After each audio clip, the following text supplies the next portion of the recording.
नमस्कार. दैनिक मराठवाडा नेतामध्ये आपलं स्वागत आहे. आज आपण एक वेगळ्या विषयाकडं आज जात आहोत आणि एक तरुण होतकरू उमद व्यक्तिमत्व की ज्यांनी एक लातूर जिल्ह्यामध्ये मराठवाड्यामध्ये एक वेगळा उद्योग आणि खऱ्या अर्थानं शेतकऱ्याला न्याय दिला पाहिजे, शेतकऱ्याच्या उत्पादनाला बाजारपेठ मिळाली पाहिजे आणि या दृष्टिकोनातून काम करत असलेले युवकांच्या म्हणजे श्रद्धास्थान, प्रेरणास्थान म्हणून ज्यांच्याकडं पाहिलं जातं असे ऋषीदादा रमेश कराड. नमस्कार ऋषीजी. नमस्कार. मी आपणाला आपलं शालेय शिक्षणापासून ते आत्तापर्यंतची थोडं लोकांना माहिती द्यावी अशी विनंती करतो. ठीक. मी काका म्हणतो तुम्हाला. मी काही जी वगैरे म्हणणार नाही, कारण तुम्ही बद्दल म्हणलं तरी चालेल. मी काकाच म्हणतो. मी काका 2000 पासून 2004 पर्यंत आपल्या अंबेजोगाई शाळेवर होतो. अंबेजोगाई शाळेवर 4 पर्यंत मी तिथं शिक्षण घेतलं. 4थी पर्यंत तिथं होतो. 1 वर्ष मी लातूरमध्ये बंकटलाल शाळेला होतो. 2006 मध्ये आपलं लोणी काळभोर इथं जो डोम आपला आहे तिथं शाळा आहे आपली विश्वशांती गुरुकुल म्हणून. 2006ला तिथं मी ॲडमिशन घेतलं. 2006 ते बाकी माझे 12वी पर्यंत मी तिथंच होतो. त्याच्यानंतर मी सहज 12वी मध्ये एक एंट्रन्स दिली मणिपाल युनिव्हर्सिटी MBBS साठी. तिथं माझा नंबर लागला. पण मला वैयक्तिक थोडा अभ्यासाचा कंटाळा असल्यामुळं मी एक विचार केला की आपल्याच्याने खरंच MBBS होणार आहे का. त्या हिशोबाने मी तिथं मणिपालला काही गेलो नाही. आपल्या MITला मग मी मॅनेजमेंट केलं, बिझनेस मॅनेजमेंट. त्याच्यानंतर MIT मध्ये जॉब केला. बाहेर परत कन्सल्टंट म्हणून पण जॉब केला. तर 2019 पर्यंत मी पुण्यामध्ये होतो. अच्छा. 2019 पर्यंत पुण्यामध्ये. आणि नेहमी एक गावाकडची ओढ जी आहे, म्हणजे मी माझं सगळं म्हणजे मला कळत्या वयापासनं सगळं माझं आयुष्य पुण्यामध्ये जरी गेलं तरी मला पुण्यामध्ये काही करमत नव्हतं. मग रामेश्वरला येणं जाणं असायचं मध्ये, कधी सप्त्याला, कधी लक्ष्म्यांना. कारण की आपल्या घराची अण्णाभाऊ आहेत आमचे आजोबा, आणि ह्यांच्यामुळे जी परंपरा आहे की कुठलाच सण आम्ही इकडे तिकडे करत नाही. मग हे रामेश्वरची ओढ मला नेहमी, गावाकडची ओढ नेहमी, आणि थोडाफार समाजकारणाचा आप्पांमुळं जो हे आहे त्याच्यामुळं 2019ला लातूरला आलो प्रचाराचं निमित्त काढून. आणि मग ते झाल्याच्या नंतर 2019 पर्यंत लातूरलाच होतो. मग काही पुण्याला परत गेलो नाही. मग 2020 मध्ये लॉकडाऊन पडलं. मग तिथून पुढं मग पुण्याचा पूर्णपणे ब्रेक लावला आणि लातूरमध्ये राहून मग काय काम करायचं. कारण का मला संस्थेमध्ये मी काम केलं, पण माझ्या नेहमी एक मनामध्ये विषय होता की आपल्याला भविष्यात जाऊन एकतर शेतकऱ्यांसाठी काहीतरी करायचं, नाहीतर स्वतःचं काहीतरी करायचं. आणि शेतकरी हा विषय नेहमी फार जवळचा आहे, कारण की आमचे आजोबा शेतकरी आहेत, काका शेतकरी आहेत. वडिलांचं आम्ही लहानपणापासून ऐकतो की त्यांचा एक काही ठराविक काळ त्यांनी रामेश्वरला दूध काढलं, ते विकलं. मग ह्याच्यामुळे एक नेहमी नाद राहिलेला. आणि लहानपणापासूनच शेतीचा नाद खूप जास्त. शेतीमध्ये काहीतरी करावं म्हणून मग या लातूरमध्ये राहून शेतीविषयी अभ्यास केला, काय करता येईल काय नाही. आणि 19च्याच प्रचारादरम्यान मी गादवडला गेलो होतो. तिथे एक शेतकरी आहेत जाधव म्हणून, त्यांच्याकडं मी हे रेशीम शेतीचं सगळं बघितलं. मग तिथून मला थोडंसं हे झालं की बाबा आपण ह्या काहीतरी वेगळा विषय आहे. आधी मी आपले जे भाजपचे औषधचे आपले पाशा पाटील जे आहेत त्यांच्याकडनं बांबूचं ऐकलं होतं. पण मला एक थोडीशी मनामध्ये अशी भीती होती की आपण त्याला कितपत न्याय देऊ शकू, की आपल्याकडे शेतकऱ्यांना आपण प्रोत्साहित कसं करायचं बांबूसाठी. कारण की तो वर्षाचं पीक आहे. आणि मग शेतकरी आपल्याकडचा जो सर्वसाधारण शेतकरी 2 एकर 5 एकरवाला शेतकरी, मग वर्षभर आपली जमीन तर कोणी बसवून ठेवणार नाही, वर्षानंतर त्याचा फायदा आहे. मग त्याच्यामुळे मी बांबूचाही अभ्यास केला, परत वेगवेगळ्या फळबागेचा अभ्यास केला. पण रेशीम शेती ही मला कुठंतरी माझ्या मनाला तिने असं वाटलं की ही शेतकऱ्याला न्याय देऊ शकते. मग त्याच्यानंतर मी 26 जून 2020ला इथं रेशीम लागवड केली होती, जिथं आपण आता बसलेलो आहोत. स्वतः शेती केली. माझ्यासोबत माझे जे 2 जण जे माझ्यासोबत इथं येत होते समजा, तेव्हा इथं ना माझ्याकडं कुणी माणूस होता काही होता, जे काही लॉकडाऊनमध्ये इथं अडकून बसलेले 2 पोरं जे बंगल्यावर कामाला होते आपल्याकडे घरी, तीच पोरं माझ्यासोबत यायची. आम्ही 3-4 मिळून तर ती रोप लागवड केली. आणि तिथून पुढं मग आमचा प्रवास चालू झाला. अच्छा. तर आपण बाहेरच्या कंपनीमध्ये कुठल्या कन्सल्टंट म्हणून काम केलं? एक UTS म्हणून एक कंपनी होती, ज्याच्यामध्ये आपण डिस्टन्स एज्युकेशनची थोडीशी लोकांना गायडन्स देत होतो. अच्छा. ती UTS मध्ये मी जवळपास एक 6-7 महिने काम केलं, अच्छा. कन्सल्टंट म्हणून. मग तिथं विद्यार्थ्यांना मार्गदर्शन देणे, फोन करणे, कुठले विद्यापीठ चांगले आहेत, कुठं डिस्टन्स एज्युकेशनचे कोर्सेस चालू आहेत, कुठं नाही आहेत, ह्या गोष्टीवर मी तिथं एक 6-7 महिने काम केलं. त्याच्यानंतर मी परत MIT ला काम केलं, MIT मध्ये HR म्हणून. आणि ते जॉब माझ्या मते 2-3 वर्ष मी केल्याच्या नंतर जसं मी म्हणलं की मला गावाकडची नेहमीच ओढ होती, आणि त्याच्यामुळं मग लातूरला येऊन इथं काहीतरी करावं हे माझ्या नेहमी मनात होतं. अच्छा. आता रेशीम आपण उद्योगाला काय नाव दिलेलं आहे? काका मी ह्याला कौशल्या सिल्क असं नाव दिलेलं आहे. म्हणजे आजीचं नाव? माझी आजी कौशल्या, त्यांचं नाव मी इथं दिलेलं आहे. अच्छा. आणि दुसऱ्या आमच्या आणि कौशल्या नाव दिलं आहे. आणि प्रयाग अक्का जे आमच्या घराचं जे सगळ्यात मोठं स्थान आहे, श्रद्धास्थान आहे, त्यांचंही नाव देऊ शकलो असतो मी, पण मला वाटत नव्हतं की मी तेवढा न्याय त्या नावाला देऊ शकेन. म्हणून मनामध्ये कुठंतरी भीती होती. आणि आजीबद्दलही कधी आम्ही काय आजीला बघितलेलं नाही कधीच. आणि त्याच्या विषयाचा विचार केला की आजीचं नाव देऊ. आणि त्या नाव देण्यामागचंही कारण असं आहे की आजीचं किंवा अक्कांचं नाव जर दिलं असतं तर ह्या नावामुळे मी कधी कुठं कमी पडणार नाही, कारण की मी 100% प्रयत्न करत राहील. कारण का माझं नाव खराब होणं ह्याच्यामध्ये मी काही एवढं कमवलेलं नाही, पण आजीचं किंवा अक्कांचं नाव दिलं असतं तर त्या हिशोबाने मलाही काम करायची रोज ऊर्जा मिळाली असती, आणि जास्तीत जास्त मी प्रयत्न केला असता, आणि माझ्याकडनं इथं कुठं बैमानी झाली नसती. म्हणून ते नाव देण्याचा विचार मी केला. अच्छा. आता हे सर्व करत असताना आपण यासाठी लागणारा रॉ मटेरियल, नंतर शेतकऱ्याला हे कशा दृष्टीनं इकॉनॉमिकली परवडेबल आहे, आणि शेतकऱ्यांनी काय काय करायला पाहिजे, त्याला किती दिवसात उत्पन्न सुरू होतं आहे, याबद्दल थोडी शेतकऱ्यांना आणि मराठवाडा नेत्याच्या श्रोत्यांना माहिती द्यावी. जी काका, कसं आहे, मी वैयक्तिक शेती केली. रेशीमची शेती मी 2 वर्ष केली. अच्छा. तर मी जसं म्हणलं की जे आपलं पारंपरिक पीक आहे, उदाहरणार्थ सोयाबीन असेल की जे काही आपल्याकडे पिकं, आता आपल्या भागामध्ये ठराविक पिकच घेतो शेतकरी, तर जो 5 एकरपर्यंत शेतकरी आहे, त्याच्या पुढच्या शेतकऱ्याला काही विषय नाही, पण आपण 5 एकरच्या शेतकऱ्यांना का गृहीत धरतो, कारण का त्यांना 4 पैशाची फायदा व्हायला पाहिजे. जो मोठा शेतकरी आहे समजा 20-25 एकरवाला, तर त्यांना काही ना काही मानधन त्यांच्या शेतीतनं मिळत राहतं. तर ह्याची बेसिक प्रोसेस अशी आहे की ह्याला सरकारनेही एवढं प्रमोट केलेलं आहे. समजा ज्या कुठल्या शेतकऱ्याला इच्छा आहे किंवा आपल्या रेशीम शेतीमध्ये यायचं आहे, एक दरवर्षी रेशीम अधिकाऱ्यांकडे रेशीम ऑफिसला त्याची नोंदणी होते. 500 रुपये त्याची नोंदणी फीस आहे. ती फीस भरल्याच्या नंतर तुम्हाला रोप जे आपण आणतो त्याच्या सरकार मान्यता खूप साऱ्या हे आहेत, नर्सरीज आहेत जिथे हे रोप मिळतं. तुम्हाला रोपावर 100% सबसिडी आहे. त्याच्यानंतर जे आपण त्याच्यासाठी जे शेड उभा करतो कीटक पालनासाठी, तर त्या पालनासाठी सुद्धा तुम्हाला जवळपास 75% सबसिडी आहे. अच्छा. आणि एकदा रोप लागवड केली की 6 महिन्यापर्यंत आपल्याला सांभाळणं आहे. 6 महिन्याच्या नंतर तुम्ही त्याच्यामधनं तुमची बॅचचं जे उत्पादन आहे ते चालू करू शकता. आणि पहिल्या वर्षी फार काही मी सांगत नाही, पण एक 2 ते 3 बॅच तुम्ही घेऊ शकता पहिल्या वर्षी, कारण आपल्याकडे उन्हाळा फार कडक असतो. आणि एखादा शेतकरी जर जिद्दी असेल, मेहनती असेल, तर तो उन्हाळ्यातही त्याचं कंटिन्युएशन करू शकतो. पण माझं शक्यतो माझा जो अभ्यास आहे की उन्हाळ्यामध्ये नाही केलेलंच बरं. 2 महिने झाडांनाही तुम्ही आराम, म्हणजे झाडांचे मेंटेनन्स बघू शकता.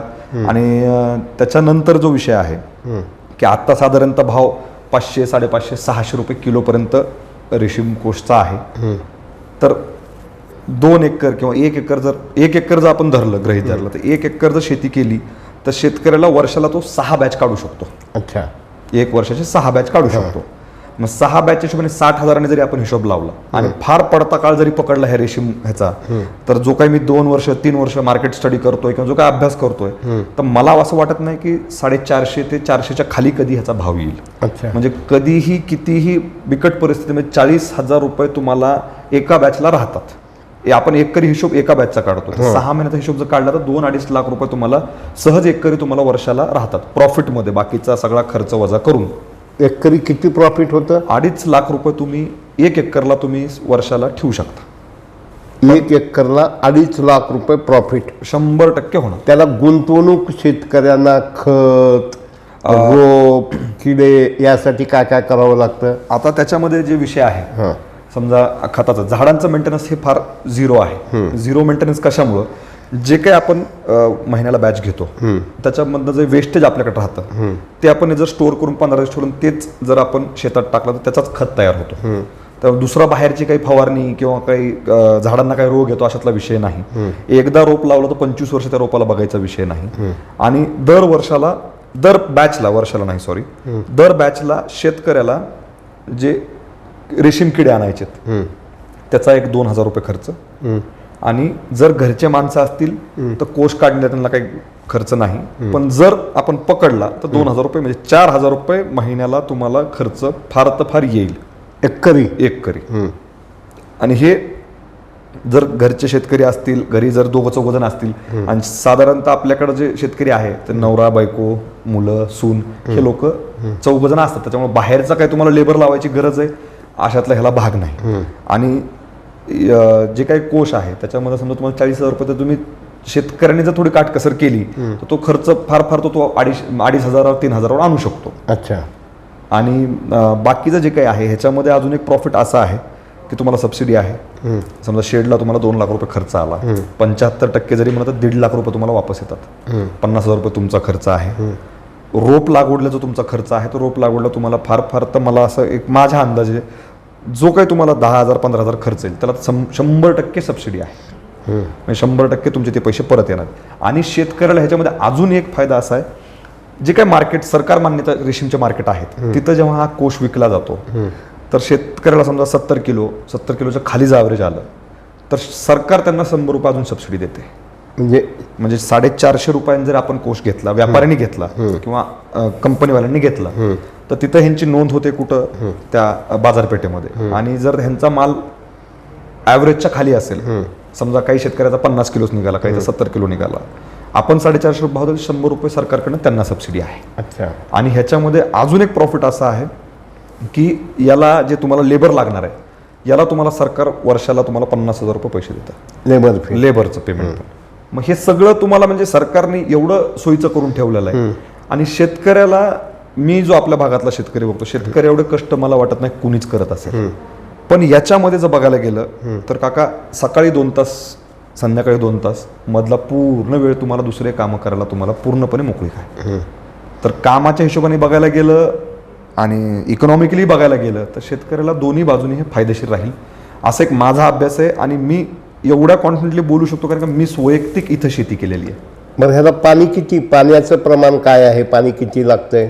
आता काका माझ्याजवळ इथे 2 एकर मी तुती केलेली आहे. जवळपास मे महिन्यापासून तिला एक थेंबही पाणी नाही. तरी कुठल्याच झाडाला काही फरक पडलेला नाही. मध्ये तो एक पावसाचा बारीक सटकारा पडला, त्याच्यावर ते झाडं जगतायत अजून सुद्धा. अच्छा. तर बाकी कुठल्याही पिकाच्या नियमाने जर पाण्याला बघायला गेलं तर 40% पाणी लागेल ह्याला. आणि उन्हाळ्यामध्ये भर उन्हाळ्यामध्ये मार्च एप्रिल मे 3 महिने जरी पकडलं आणि ह्याच्यामध्ये तुम्ही 2 जरी पाणी देऊ शकलात तरी तुमचे झाडं जून पर्यंत सहज जगतात. अच्छा. आणि हा जो कोश जो म्हणजे तयार होतो किंवा किडे जे आणावे लागतात त्याची उपलब्धता कुठे असते? आता उपलब्धता जर बघायला गेलं तर भरपूर आपल्या जिल्ह्यामध्ये एक जवळपास 7-8 जण आहेत जे कीटकची शेती करतात आणि ते शेतकऱ्यांना पुढे विकतात. अच्छा. तर त्याच्यामुळे त्याची उपलब्धाची काहीच अडचण नाही. आपण म्हणजे त्यांचे कॉन्टॅक्ट नंबर्स आहेत, कॉन्टॅक्ट करून ठेवला तर आपली डेट बुक करून ठेवायची, त्या डेटला तुम्हाला ते डिलिव्हर होतात. अच्छा. आता यामध्ये टोटल आपल्या जिल्ह्यामध्ये सध्या किती एकर शेतकरी हे करतात? आता मागं जेव्हा मी सरकारी नोंदणीची माहिती घेतली होती काका तर आपल्या जिल्ह्यामध्ये जवळपास 500 ते 600 एकर शेती रेशीमची आहे. ही झाली मागच्या वर्षातली. पण आत्ताची लागवड जवळपास 2,000 लोकांची नोंदणी आहे. बरं. मग आता त्याच्यामध्ये लागवड जरी आपण 2,000चं जरी पकडलं 1,500 लोक तरी लागवड करतील अशी अपेक्षा आहे. आणि वैयक्तिक माझ्या आपल्या या कौशल्य सिल्क्सच्या मार्फत आपण जवळपास 300 ते 400 शेतकरी आपल्या भागामध्ये आपण तयार करतो. त्यांना पूर्णपणे गायडन्स आपला असेल, त्यांना शेती कशी करायची ह्याची माहिती आपण देणार. आणि जेव्हा त्यांच्या बॅच निघतील तेव्हा आपल्या इथनं आपले जे ट्रेंड पोरं आहेत ते जाऊन त्यांना तिथं गायडन्स करतील की आपली बॅच कशी घेतली पाहिजे, रोग कसा थांबवला पाहिजे किंवा त्याचं जे काही फिडिंग आहे ते कशी झाली पाहिजे, तर त्याच्यासाठी आपली पूर्णपणे टीम आपण तयार केलेली आहे. आणि हे सगळं आपण शेतकऱ्यांना म्हणजे स्वइच्छेने आणि शेतकऱ्याचा फायदा व्हावा त्याच्यामुळे आपण हे सगळे प्रयत्न आपले चालू आहेत. अच्छा, तर हे सर्व करत असताना शेतकऱ्याला तिथं टेंट शेड वगैरे काही करावं लागतं का काही गरज पडत नाही? शेडची गरज आहे का, कारण का समजा बाहेरचं जे टेम्परेचर आहे किंवा धूळ आहे हे फार जास्त इम्पॅक्ट करते. ह्याच्याने इम्पॅक्ट काय तर तुमचा जो क्वालिटी प्रोडक्ट निघायचा तो क्वालिटी निघणार नाही. पण शेड आपण व्यवस्थित करू शकतो आणि त्याला सबसिडी असल्यामुळे शेतकऱ्याला काही अडचणी येत नाही. सबसिडी त्याच्या आणि वेळेवर मिळतात, शेतकऱ्याला धावपळ करायची गरज नाही. आणि जे शेतकरी पोखराच्या अंडर आहेत, पोखरा जे सरकारी स्कीम आहे त्यांना तर अतिशय सोयीस्कर आणि अतिशय सोप्या पद्धतीने ते स्कीम्स उपलब्ध झालेल्या आहेत. अच्छा, आता या संदर्भात तुम्ही काही अभ्यास केला का की 1,500 शेतकरी किंवा 500 शेतकऱ्यांना जी सबसिडी मिळायला पाहिजे ती नियमाप्रमाणे मिळती का? हो, मी वैयक्तिक कारण आपले रेशीम अधिकारी वराट साहेब म्हणून आहेत, त्यांच्यानी माझे चांगले रिलेशन जातं ह्या सगळ्या ह्याच्यामध्ये डेव्हलप झाले. आत्ताच एक 2-3 दिवसाखाली कलेक्टर साहेब इथं आले होते. कलेक्टर साहेबांची या विषयावर चर्चा झाली आणि त्यांचंही पूर्णपणे पाठिंबा आहे. ते म्हणजे जे काही सरकारी लेवलला तुम्हाला लागेल ते मी तुम्हाला उपलब्ध करून द्यायला तयार आहे. आणि रेशीमवाल्यांच्या मला खरं सांगायचं झालं तर कधी सरकारी कामं कशी असतात ह्याच्यामध्ये जास्त मी माहिती घेतलेली नाही आहे. पण जे काही मला रेशीम कार्यालयाकडनं जी काही मदत मला हवी होती तर फार अतिशय चांगल्या पद्धतीने ते कामं करतायत. आणि एखाद्या वेळेस जर मी फोन केला आणि त्यांनी उचलला नाही तर त्यांचे परत कॉल येतात किंवा एखादी गोष्ट मी सांगितली ते परत मला रिमाइंड करतात की साहेब असं असं आहे, आपल्याला काय करायचं ह्याच्यामध्ये. तर फार शेतकऱ्यांना फार सोयीस्कर आहे, त्रासदायक काहीच नाही आहे. फक्त शेतकऱ्यांनी स्वतःहून जर पुढे आले तर अधिकाऱ्यांची तेवढीच तयारी आहे ह्याच्यामध्ये शेतकरी वाढावेत म्हणून. आता लोकांना मोटिवेट करण्यासाठी तुमच्या काही संकल्पना, शासन पंतप्रधान नरेंद्र मोदींचा खास कार्यक्रम आहे, आता याला महाराष्ट्र सरकारची काय भूमिका आहे एक, आणि आपण शेतकऱ्यासाठी भविष्यामध्ये हे क्षेत्र वाढावं यासाठी आपल्या काही संकल्पना आहेत का? माझ्या काका 100% संकल्पना आहेत. मी आता जवळपास अजून 1-2 दिवसामध्ये इथं एक शेतकऱ्यांचं संमेलन घेणार आहे, ज्याच्यामध्ये जे ह्याच्या आधीचे जे शेतकरी आहेत त्यांचा एक्सपिरियन्स जवळपास 20 वर्ष, 11 वर्ष, 15 वर्ष असे जे शेतकरी आहेत तर त्यांना बोलवून मार्गदर्शन पण देणार आहे. आणि नंतर इथून जे काही शेतकरी आपले इच्छुक आहेत, ज्यांच्या त्या दिवशी नोंदणी होतील की बाबा आम्हाला ह्याच्यामध्ये परत पुढं खरंच करायचं आहे, तर त्यांना आपण इथून जे जालन्याजवळ एक रुई म्हणून गाव आहे तर तिथला कोश हा महाराष्ट्रामध्ये सगळ्यात टॉप क्वालिटीचा बनतो. अच्छा, किंवा इकडे निपाणी म्हणून एक गाव आहे, तिथला एक टॉप क्वालिटी. निपाणी म्हणजे इथं उस्मानाबाद जिल्ह्यात? येस, निपाणी. तर ह्या दोन्ही भागातले जे कोश आहेत, कारण इथं खूप जुने शेतकरी आहेत, खूप दिवसापासून शेती करतात, तर तिथं त्यांना घेऊन जाऊन त्यांचं जर आपल्याला राहायची वेळ तिथं राहायची सोय करून, खायचं प्यायची सोय करून, यांना पूर्णपणे तिथं मार्गदर्शन करून सहल म्हणजे त्याच्यामध्ये त्यांना प्रोत्साहन मिळेल.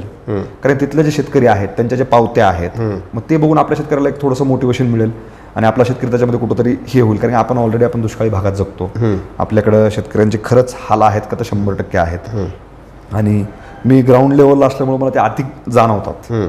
तर त्या हिशोबाने आपण शेतकरी कुठंतरी आत्मनिर्भर आणि स्वतःच्या ह्याच्यावर, कारण का आज आपण बघायला गेलं तर नोकरी म्हणलं तर किती मिळून पगार किती मिळणार आहे?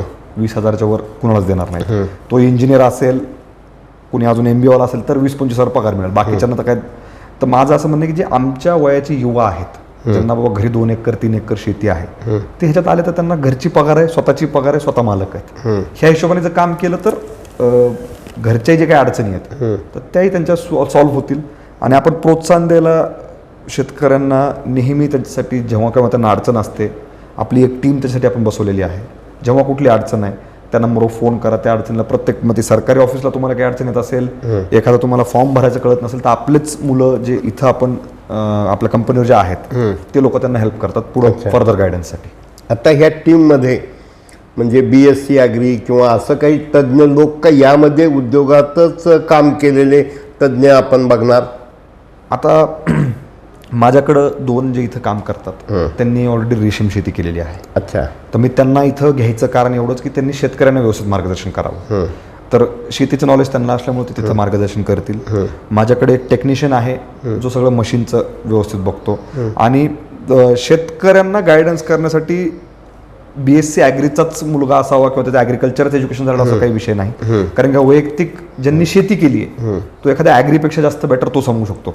कारण कसं असतं काही काही शेतकरी स्वतःचे जुगाड असतात जे पुस्तकात नसतात पण तो स्वतःच्या डोक्याने त्यांनी घडवलेले असतात. बरोबर आहे. तर असे मुलं आपल्याकडे आहेत. आणि मी वैयक्तिक शेती केल्यामुळं मलाही त्याच्यातलं 100% म्हणत नाही पण 80% 90% मलाही नॉलेज त्याच्यातनं निर्माण झालेलं आहे. आणि मी स्वतः शेतकऱ्यांच्या शेडवर जाऊन त्यांना मार्गदर्शन केलेलं आहे. अच्छा. ह्याचा आपण वावा करत नाहीत किंवा हे काय आपल्याला दाखवायचं नाही, हे आपल्या मनात भावना असल्यामुळे आपण ते करतो. आता जवळजवळ नाही जरी म्हटलं तरी 10-11 वर्षापासून फील्डवर, राजकीय फील्डवर आपण सभा, गाठीभेटी, युवकांसाठी वेगवेगळे कार्यक्रम राबवणं हे सर्व करत असताना कधीही आपण असं राजकीय म्हणजे प्लॅटफॉर्मवर जसं इंट्रोड्यूस करणं हे आपण असं बुजऱ्यासारखं वागता असं तुम्हाला वाटत नाही का?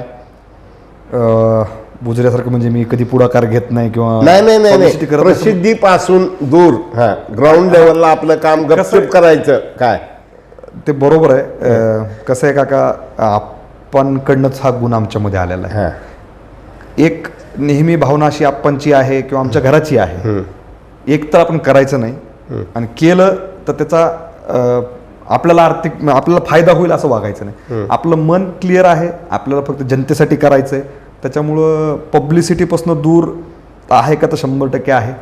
कधीच कुठं पब्लिसिटी करावी वाटत नाही आणि करायची इच्छाही होत नाही. कारण कसं होतं, आपण एखादी जर प्रामाणिकपणे गोष्ट केली, आपण फार मनातनं, मी तर घराचंच आमची ही शिकवण आहे, अण्णाभाऊंची असेल, अण्णांची असेल, आमचे अजून एक आजोबा नाना आहेत, काका, आप्पा. तर कसं एखादी फार मनातून प्रामाणिक गोष्ट आम्ही करतो. कुठली, मी जरी राजकारणात असेल किंवा कुठेही असेल, मला मदत करायची असेल तर मी ढोंग म्हणून कधीच करत नाही. आणि त्याला जर समजा आपण प्रसिद्धी केली तर त्याच्यावर ज्या निगेटिव्ह कमेंट्स आहेत त्या येतात आणि त्याच्या थोडं मनाला थोडीशी वेदना होते. मी आपण एवढा स्ट्रॉंग नाही की सहन करून पुढं चालणारा, मला मनाला थोडंसं वाईट वाटतं. कारण आपण प्रामाणिक करतो आणि त्याचा कुठंतरी निगेटिव्ह इम्पॅक्ट होऊ नये याच्यामुळे मी प्रसिद्धीपासून थोडंसं लांब राहायचा प्रयत्न करतो. कारण प्रसिद्धी काय, जनतेच्या मनामध्ये आपण आहोत. मला माझं नेहमी, मी राजकीय जीवनात असेल किंवा कुठेही असेल, मी एवढंच म्हणतो, तुम्हाला शिव्या द्यायच्या तर माझ्या तोंडावर द्या, मागं शिव्या देऊ नका. माझ्या तोंडावर शिव्या द्यायला भीतात ना, तुम्ही कराड आहात काय. पण तुम्ही काका, माझ्यासोबत जो काही या मतदारसंघातला युवा वर्ग जोडलेला गेलेला आहे त्यांना तुम्ही कधीही माझ्या परस्पर विचारा की ऋषिकेश कराडने तुम्हाला कधी कुठं दमदाटी केली का किंवा कुठं भीती दाखवली का? कराड म्हणून आता ते आता मी त्याला माझा दोष नाही, बदलू शकत नाही.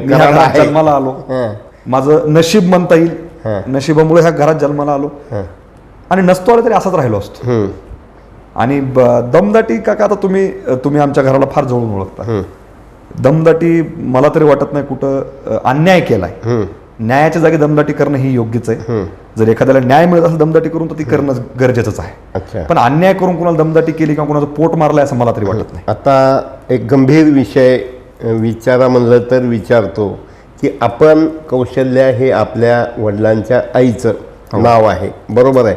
आणि आप्पानी आपल्या आईच्या नावाने संजीवनी मिल्क, बरोबर आहे. हो. आपण तिकडं अजिबात लक्ष देत नाहीत. म्हणजे तुम्हाला काय हस्तक्षेप करणं आवडत नाही आप्पामध्ये का? मग याबरोबर तिकडं का तुम्ही लक्ष देत नाहीत? कारण आपण कुणाशी तुलना करायची नाही.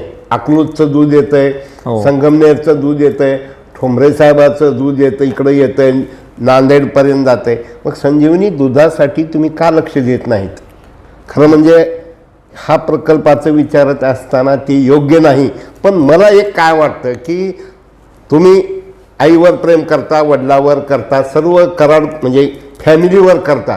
मग संजीवनी दूध हे व्हास्ट झालं पाहिजे असं तुम्हाला वाटत नाही का? 100% तुम्ही फार महत्त्वाचा प्रश्न मला काका विचारलात.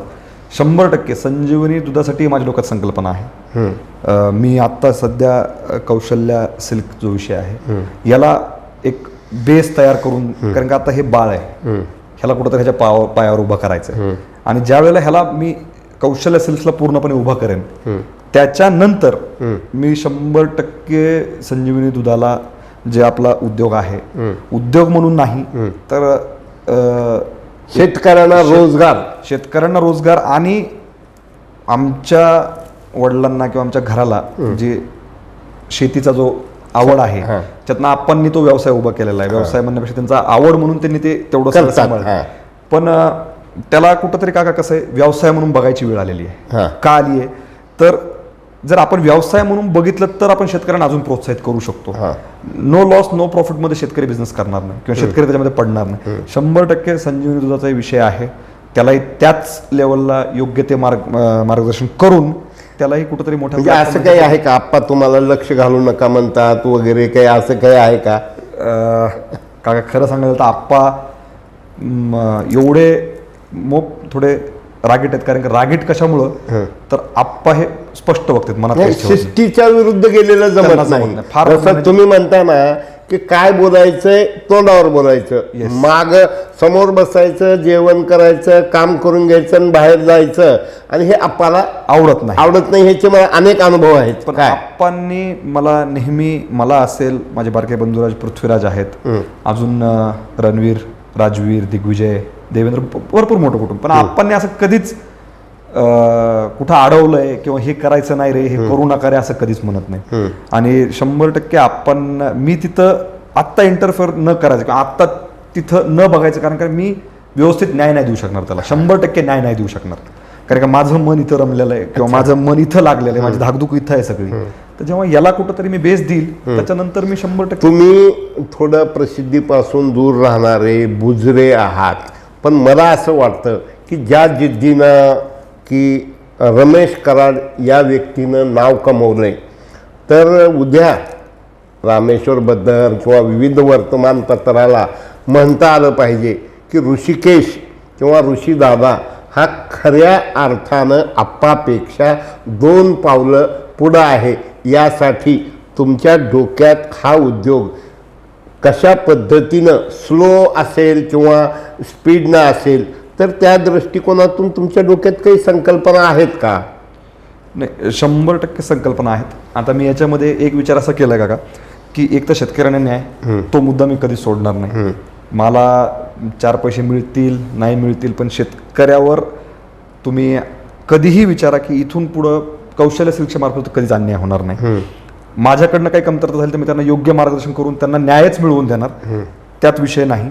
आणि आता सध्या आता माझी कंपनी आहे, छोट्या प्रमाणामध्ये आपण चालू केलंय. का तर आपल्याला माहिती आहे आम्ही सगळे शिक्षण क्षेत्रामध्ये असल्यामुळं हा पहिला बिझनेस आहे जो मी वैयक्तिक बाहेर पडून त्या MITच्या बाजूला राहून मी काहीतरी छोटासा प्रयत्न करतोय. आणि हा प्रयत्न ज्या दिवशी मला यशस्वी वाटेल किंवा आपण ह्याच्यामध्ये खरंच न्याय देऊ शकतो, तर माझ्या भविष्यामध्ये मला असं प्लॅनिंग चालू आहे की आत्ता सध्या मला एक 15 रोजगार लागतात.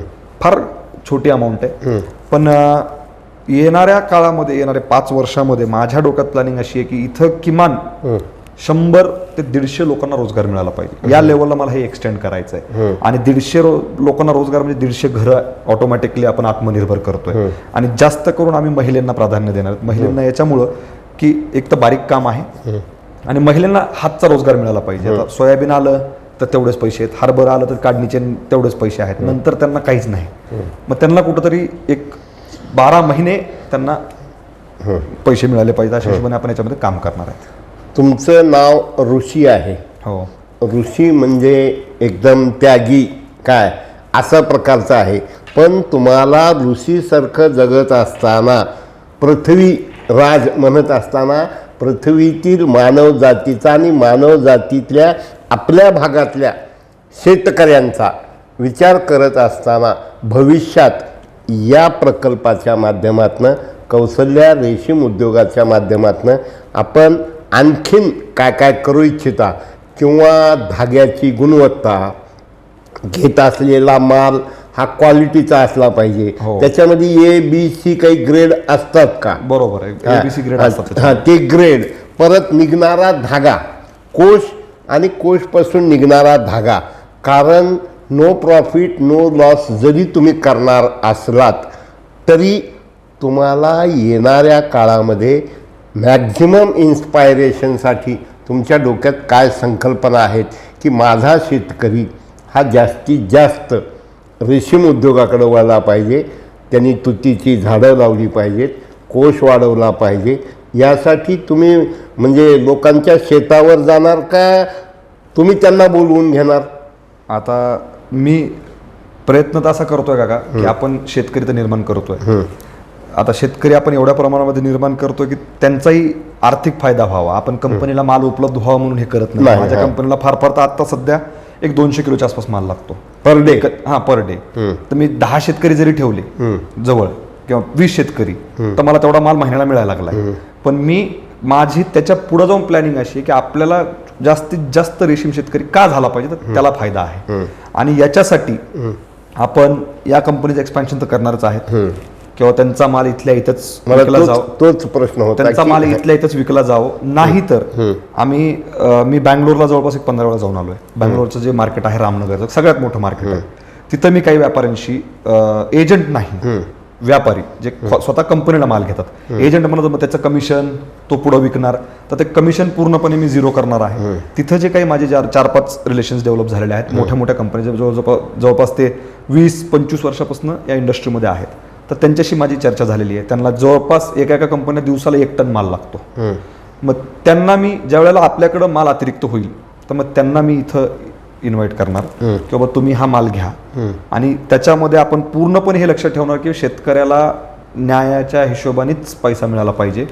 आणि शक्यतो जास्तीत जास्त मी प्रयत्न करून आपलं युनिटी वाढलं पाहिजे. आजूबाजूला समजा जालन्याला आता राजेजी टोपे आहेत त्यांचं आहे आणि आजूबाजूला अजून आपल्या महाराष्ट्रात त्यांचा प्लांट आपल्या प्लांटपेक्षा बरोबर आहे, कॅपॅसिटी थोडी मोठी आहे. पण त्यांना जालना भागामध्येच एवढा कोश आहे तर ते इकडे न्याय देऊ शकत नाहीत. तर माझी अशी इच्छा आहे, मी प्रामाणिक म्हणजे मला वाटत नाही बिझनेसमध्ये असं कोणी सांगत असेल बरं का, मी पहिला व्यक्ती असा आहे की माझी इच्छा आहे की अजून आपल्या मराठवाड्यामध्ये अशा युनिट्स उभं व्हावेत तर आपण आपल्या शेतकऱ्यांना न्याय देऊ शकतो. ठीक आहे, तुम्ही 4 पैसे जास्त करा कमी करा त्याचा विषय नाही, पण शेतकऱ्यांना आधी न्याय द्या आणि मग तुम्ही पैसे कमवायच्या मागे लागा. आता आपण शेतकऱ्यांना इन्स्पायर करून ते लोक जेव्हा लावतील तर त्यांना मार्केट, कोसचं मार्केट किंवा सबसिडी वेळेवर मिळणं, कारण शेतकऱ्यांना बऱ्याच वेळा लाल फितीमध्ये खूप त्रास होतो. मग तुम्ही काही अशी यंत्रणा करणार का की बाबा कुणाचा काही प्रॉब्लेम असेल तर सॉल्व करणे? कारण सगळ्यात महत्त्वाचं की सरकारी दरबारी काम करत असताना ऋषिकेश कराड बोलतो म्हटल्यानंतर काम लवकर होतं आणि दुसरा कोणतरी एखादा असेल तर बघूत करूत अशा प्रकारचं होऊ शकतं. काका आम्ही आता त्याला एक ऑप्शन असं काढलंय की आपण शेतकऱ्यांची यादी आपल्याकडे आहेत, शेतकऱ्यांचे नंबर आपल्याकडे, काही लोकांनी रोप आपल्याकडनंच घेऊन गेले, अशा शेतकऱ्यांचा आपण कॉन्टॅक्ट ठेवलेला आहे. तर यांना ज्या काही अडचणी येतात त्यांच्याकडे आपले नंबर आहेत, व्हॉट्सअपला आपल्याला हे जोडले गेलेले आहेत.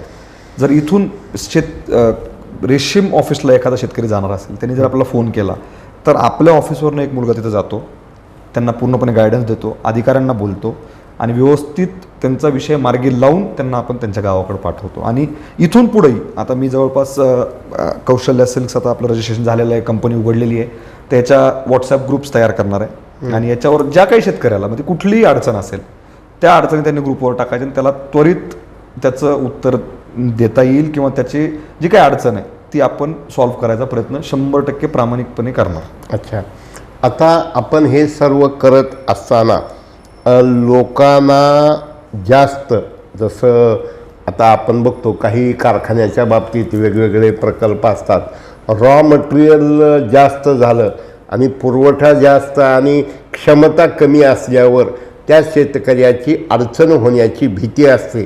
म्हणून रेशीम उद्योगाच्या शेतकऱ्यांना प्रवृत्त करत असताना त्यांचं मार्केटिंग, त्यांचं खरेदी आणि तुम्ही केलेला रेशीम धागा काय हा बाहेर जाणं या संदर्भात सुद्धा नियोजन करणं गरजेचं आहे असं मला एक सूचना करावीशी वाटते. नाही, 100% काका आपण त्याचा विचार केलेला आहे ऑलरेडी. कारण का मी जेवढा अभ्यास केला आहे, जरी आपली कॅपॅसिटी नसेल महाराष्ट्राची तरी येणाऱ्या 5-10 वर्षामध्ये आपण त्या लेवलला जाणारच आहेत. अच्छा, पण तोपर्यंत रेशीम शेतकऱ्यांना, आता माझी अजून एक मागणी आहे, ती मागणी आता बहू कधी पूर्ण होते, की लातूरमध्ये एक रेशीम बाजारपेठ मंजूर व्हावी आणि ती होईल 100%. त्याचा पाठपुरावा करायचा प्रयत्न चालूच आहे आमचा आणि ती होईलच. ते सेंट्रल गव्हर्नमेंटकडनं असं सेंट्रल गव्हर्नमेंट आणि स्टेट गव्हर्नमेंट दोघांचा हिस्सा आहे, पण त्या हिशोबाने माझं बोलणंही झालेलं आहे आणि ते मंजूर होईलच. पण त्याच्यावर जाऊन मी काय म्हणतो, जे रिलेशन्स आम्ही डेव्हलप केलेत इतर राज्यांमध्ये, मी कधीच काका माझं एक नेहमी म्हणणं असतं, मी भारताला भारत म्हणूनच बघतो, कधीच महाराष्ट्र कर्नाटक डिवाइड करून कधीच बघत नाही. सगळे आपलेच आहेत आणि सगळे राज्य हे आपण एकच आहेत. मिळून काम केलं तर आपल्या देशाची प्रगती होणार आहे. हे मी फार छोटा आहे आता हे बोलायला, पण विजन ठेवलं तर कुठंतरी मी जाईल. पण मी जे काही आपले रिलेशन्स डेव्हलप केलेले आहेत, मग ते बेंगॉलमध्ये असतील, बँगलोरमध्ये असतील, बँगलोरजवळ एक सिदलगट्टा म्हणून एक गाव आहे तिथं असतील, चेन्नईला असतील, तर या सगळ्या मी व्यापाऱ्यांसोबत, मी एजंटसोबत कुठल्याही एंटरटेन करत नाही एजंटला, कारण की मला माहिती एजंट म्हणलं की तो 4 पैसे शेतकऱ्याचे मारणारच. तर मी तिथले जे व्यापारी माझे मित्र आहेत तर त्यांनाही आमंत्रित करणारच आहे मी इथं, किंवा तुम्ही आमच्या शेतकऱ्याला व्यवस्थित न्याय द्या. आणि ते जर आपल्या मार्केटमध्ये आले, कारण त्यांचा अभ्यास आपल्यापेक्षा जास्त आहे, कारण की ते जवळपास 100 वर्षापासून तिकडे ते हे इंडस्ट्री चालू आहेत, तर तेही आपल्या शेतकऱ्यांना न्याय देतील. आणि ह्याच्यावरती 100% मी एवढी माझी जबाबदारी अशी असेल की आपल्या शेतकऱ्यावर कुठं अन्याय होणार नाही. जो रेट तिथं चालू आहे त्याच रेटने इथं आपला कोष विकला गेला पाहिजे, याची खात्री घेऊन आम्ही ते काम करणार आहेत. आता सर्वात महत्त्वाचं, आता जिल्हा परिषदच्या निवडणुका समोर आलेल्या आहेत. गेली 10 वर्षापासनं युवकाच्या 10-12 मला वाटतं 15 वर्षापासनं तुम्ही युवकाच्या संपर्कात आहात, वेगवेगळे कार्यक्रम अटेंड करता, लोकांच्या आग्रहाखातर तुम्ही जाता. तर समजा तुम्हाला जर कुठल्या मतदारसंघातून जिल्हा परिषदेला लढा म्हणून जर कोणी विनंती केली तर तुमची काय भूमिका राहणार आहे? माझी भूमिका, मी आधीच सांगितलं की मी आप्पांचा मुलगा आणि आप्पांकडे एवढं की मागायचं कधीच नाही. योग्य वेळे न्याय मिळतो का तर 100% मिळतो. आप्पांनी 25 वर्ष 30 वर्ष जवळपास राजकारणामध्ये, समाजकारणामध्ये राहिले. निवडणुकीपुरतं राजकारण, इतर वेळे समाजकारण, आणि त्याच्यामधूनच आम्ही शिकलेलं असल्यामुळं मी कधीच मागेल असं मला वाटत नाही. ज्या दिवशी आदेश येईल, पक्षाचा असेल, पक्षश्रेष्ठींचा असेल, ज्या दिवशी तो आदेश येईल त्या दिवशी जे काही आदेश असेल त्या आदेशाचं पालन मी करेल. अच्छा. पण मी स्वतःहून कधी जाईल आणि म्हणेल की मला द्या असं मला वाटत नाही कधी होईल म्हणून. अच्छा. एकंदरीत सध्याचं केंद्राचं सरकार याविषयी आणि राज्याचं सरकार काही बोलू इच्छिता का नको? बोलायला काय का तसं अख्ख्या जगाला माहिती आहे केंद्र सरकार ठीक आहे. आज टीका होत, मी मुळात भाजप माइंडेड असण्याचं कारण असं आहे की माझे वडील भाजपमध्ये आहेत म्हणून भाजप माइंडेड नाही. मी त्यांचा अभ्यास केलेला आहे. मला राजकारणाची आवड ही लहानपणीपासून आहे. मला जेव्हा राजकारण कळत नव्हतं तेव्हापासून, मग ते शाळे लेवलपासून असेल, कॉलेज लेवलपासून, प्रत्येक ह्याच्यामध्ये मी सहभागी होतो. आणि नेहमी असं वाटायचं की राजकारणामध्ये आपण काहीतरी न्याय दिला पाहिजे. मी भाजप माइंडेड आहे तर 100% आहे. वडील भाजपमध्ये आहेत म्हणून मी भाजप माइंडेड का तर नाही. मी भाजपचा पूर्णपणे अभ्यास केलेला आहे आणि मला असं वाटतं की ह्या पक्षामध्ये न्याय आहे. तर आज जी काही टीका होत असेल ठीक आहे, मला त्याच्यामध्ये मी एवढा मोठा नाही बोलायला. पण केंद्र सरकार भारतीय जनता पार्टीचं आल्यापासून ठीक आहे, प्रत्येक घरामध्ये किंवा प्रत्येक पार्टीमध्ये काहीतरी कमी जास्ती असतंच, पण देश सक्षम होत चाललाय, पॉवरफुल होत चाललाय. का आता आम्ही यंग आहेत, स्टडी करतो, इंटरनॅशनल न्यूज बघतो, लोकल न्यूज बघतो, सगळं फॉलोअप असतं. त्याच्यामुळं आम्हाला एक गॅरंटी आहे की आपला देश कुठंतरी प्रगतीच्या दिशेने वाटचाल करतोय. आणि महाराष्ट्र सरकारवर सरकार म्हणून काका आता मी शेतामध्ये आहे, मी शेतातल्या ग्राउंड लेवलला काम करतोय.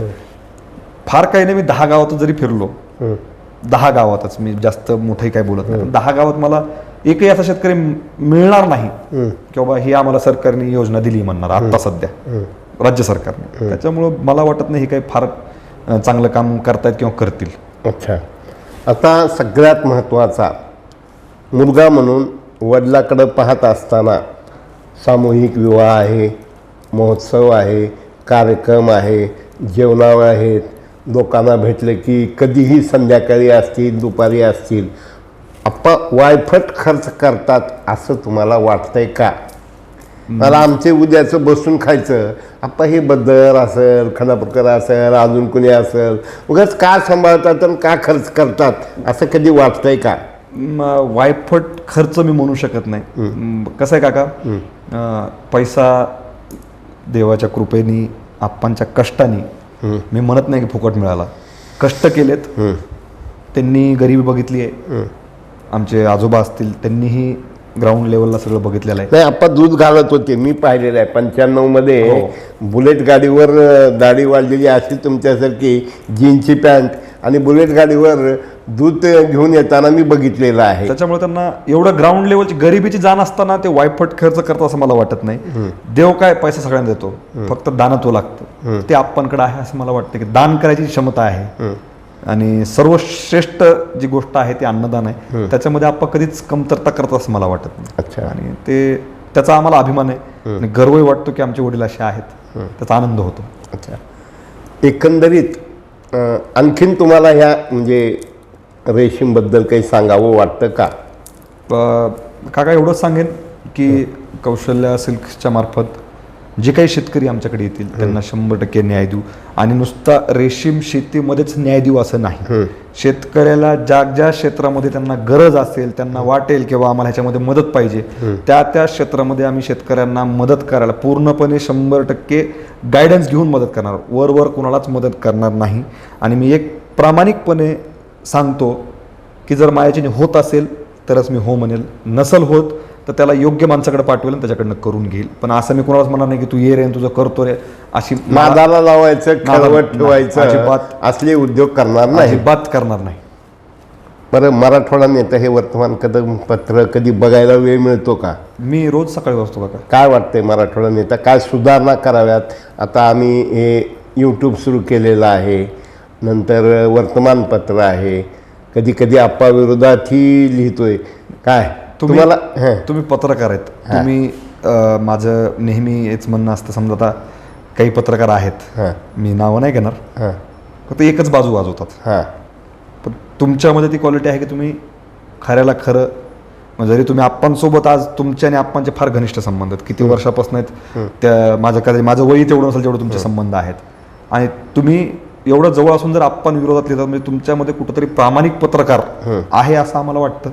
आणि योग्य आहे. काय त्याच्यामध्ये काय, पत्रकार हा व्यवसाय असा आहे की तुम्ही कधीच कोणाला एकट्याला खुश नाही करू शकत. म्हणजे त्याच्यामध्ये तुम्हाला जे ग्राउंड लेवल आहे ते ग्राउंड रियालिटी तुम्ही दाखवता. आणि विरोधात लिहिलं तरी, आणि तुम्हाला माझा राग येतोय का कधी लिहिल्यावर? म्हणजे इंडिव्हिज्युअल मनातल्या मनात चला बसतोय आपापशी आणि कडू वडील मुलगा म्हणून जर बघितलं तर स्वाभाविक राग येणं. म्हणजे आप्पांचा मुलगा म्हणून जर मी त्या गोष्टीकडे बघितलं तर मला स्वाभाविक राग येणं. पण एक तुमचा काय म्हणतात त्याला, पेपर वाचणारा म्हणून जर बघितलं तर मी एक नॉर्मल विषयाने बघतो आणि सोडून देतो विषय, किंवा न्यूज आहे, न्यूजच्या हिशोबाने बघितलं तर ती मी रीड करतो, त्यातनं काय चुका आहेत त्या बाजूला घेतो. आणि मुलगा म्हणून बघितलं तर राग येणं स्वाभाविक आहे, त्याला म्हणजे काही करू शकत नाही. पण तुमचा कधी राग आला असं मला आठवत नाही. तुम्ही मला ठीक आहे, तुमचा आणि आप्पांचे तुमचे संबंध वेगळे आहेत, मला वैयक्तिक तुमचा कधी राग येतो असं मला वाटत नाही, कारण मी तुम्हाला नेहमी आदराने बघितलंय, काका म्हणून बघितलंय. आणि जे काही आज अजून एक मी आता बोलतोय तर जे काही आप्पांपासून लोकांना नाराज झाले किंवा त्याच्यामध्ये मला वाटत नाही आप्पांची काही चूक असणार आहे, कारण मला 100% माहिती आहे की आप्पा हे कधीच कुणावर अन्याय करणारे व्यक्ती नाही आहेत. पण त्यांनाही मी अजून काका म्हणूनच बघतो. मी कधीच कुणाला अरे हा आपला विरोधक आहे किंवा हा आपल्या विरोधात बोलतो असं कधीच कोणाला बघत नाही. सगळ्यांना काका म्हणूनच बघतो, कारण की लहान असल्यापासून हे लोक आप्पांसोबत होते आणि त्यांनी काका म्हणून कुणी जवळ घेतलेलं आहे, कुणी सोबत घेऊन फिरलेले आहे. त्याच्यामुळे मी कोणाला, माझा अधिकार नाही तो. तुम्हाला वाचनाची सवय आहे का? खूप जास्त. तर तुम्ही कुठल्या कुठल्या राजकीय, नरेंद्र मोदी, शरद पवार, यशवंतराव, अटल बिहारी वाजपेयी वाचलेत. परत अमित शहाचं जे पुस्तक आहे ते वाचलंय. परत मी जॉर्ज फर्नांडिस जे आहेत त्यांचं पुस्तक वाचलंय. बाळासाहेब ठाकरेंवर जे काही लेख येतात ते वाचलेले आहेत. आणि मी इंदिरा गांधींचे पुस्तकं वाचलेले आहेत, राजीव गांधींचे वाचलेले आहेत. आणि शरद पवारांचं वाचायचं, पण ते विचार चालू आहे वाचायचं का नाही वाचायचं. पण शरद पवारांचंही, कारण का साहेब त्यांचं कसं आहे, हीज म्हणजे भयानक व्यक्तिमत्व आहे या वयामध्ये. एवढं स्टॅमिना आणि त्यांची जी इच्छाशक्ती आहे 100%. त्या पुस्तकही मी वाचणार आहे. आणि मी मुळात असा विषय आहे की मी जर छत्रपती शिवाजी महाराजांचं पुस्तक वाचत असेल तर मी औरंगजेबी वाचतो. हं. कारण का आपण छत्रपती शिवाजी महाराज वाचत असताना औरंगजेब वाचायची का गरज आहे, तर महाराज कुणाविरुद्ध ताकद लावत होते तेही आपल्याला कळायला पाहिजे. नुसतं महाराजांच्या पुस्तकातला औरंगजेब वाचून फायदा नाही, पण औरंगजेबाच्या पुस्तकात जी त्याच्याबद्दल लिहिलेलं असेल तेही आपण वाचलं पाहिजे. तर ती छत्रपतींची किंमत आपल्याला कळते की छत्रपती शिवाजी महाराजांची काय कॅपेबिलिटी होती, की ती काय लेवलला लढा देत होते. त्याचं माझं आधीपासूनच हे आहे. म्हणजे मी जरी भाजपचा असलो तरी मी सगळ्यांची पुस्तकं वाचतो. तुमची वाचनाची सवय चांगली आहे. योगायोगानं अण्णाभाऊ हे खरं म्हणजे अक्काच्या नावानं एवढं सगळं चालवतात. वाखरीचं अन्नछत्र आप्पा दरवर्षी तिथं जाऊन वेळ देऊन सगळं करतात.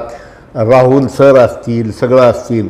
तर तुम्हाला ह्या सगळ्या एकत्र कुटुंब पद्धती आणि दिवसेंदिवस विभक्त कुटुंब पद्धती होत चालल्यात, याविषयी नव्या युवकांना तुम्ही काय सांगू इच्छिता?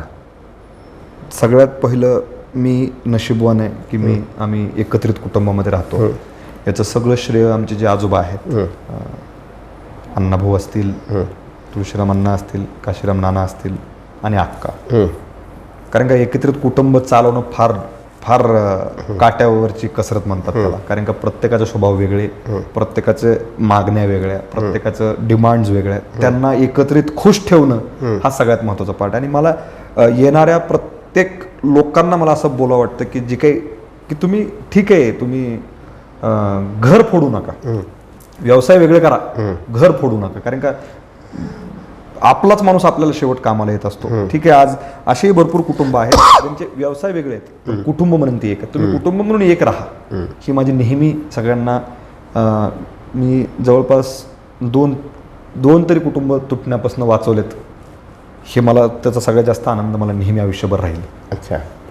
आणि एक राहिल्यावर कसं असतं माहिती का, नंतर त्या त्रास व्हायला चालू होतो. काका काकू, भाऊ, चुलत बहीण, हे सगळं सोबत राहिल्यावर जी मजा आहे आणि जे आनंद मिळतो, जगण्यात आनंद, सगळ्यात जो आनंद आहे तो विनाकारण छोट्या मोठ्या गोष्टीसाठी आपण वेगळा करू नये. आता तुम्ही समाजकारण, राजकारण, शेती, बदलती सगळं प्रदूषण, पर्यावरण या सगळ्यांचा अभ्यास करत आहात. मी श्रोत्यांना विनंती करतो की एक अत्यंत मूलभूत विषय की तेच ते उद्योग करण्यापेक्षा एक वेगळा उद्योग आपण जास्तीत जास्त लोकांनी याचा अभ्यास करावा, साथ द्यावी, चिंतन करावं आणि तुतीची शेती, रेशीम शेती यामध्ये पदार्पण करावं. आणि याच वेळा आजीच्या नावानं होत असलेल्या उद्योगाबरोबर माझी वैयक्तिक विनंती राहणार आहे की दूध उद्योगाला सुद्धा मोठ्या प्रमाणात तुम्ही लक्ष द्यावं. परमपिता परमात्मा तुम्हाला शक्ती, बुद्धी, सामर्थ्य, संयम आणि तुमची चाणक्य नीती काय की या नीतीनं समाजकारणामध्ये, राजकारणामध्ये, कृषीमध्ये आणि उद्योगामध्ये तुम्ही नावलौकिक वाढवावा. आणि आपण मराठवाडा नेत्याला इंटरव्ह्यू दिलात त्याबद्दल मी आपलं मनपूर्वक आभार मानतो. लोकांनाही विनंती करतो, आपण शेअर करा, लाईक करा, फॉरवर्ड करा, चिंतन करा, मनन करा आणि बघता काय सहभागी व्हा. नमस्कार.